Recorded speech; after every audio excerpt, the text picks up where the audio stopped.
Hi，Hello，大家好啊！我係唐麗球波波啊，我就係1984年度嘅香港小姐季軍，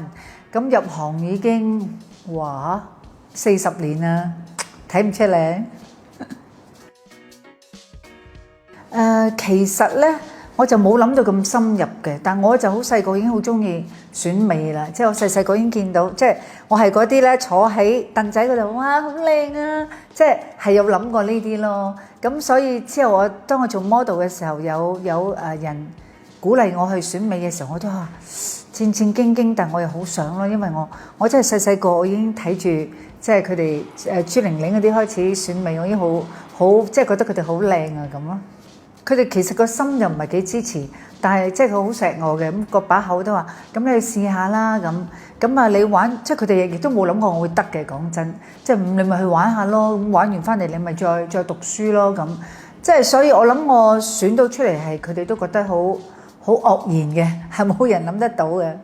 因為我當年真係個靚妹嚟嘅啫，即係咩都唔識靚妹，同埋我嗰屆咧，我覺得真係好多靚嘅女人，同埋好多係好高貴大方嘅，因為當年嘅香港小姐俾人感覺都係要即係成熟啊，即係好高貴啊咁。但我完全唔係嗰一類型咯，所以我自己選咗第3名都覺得係即係好好彩。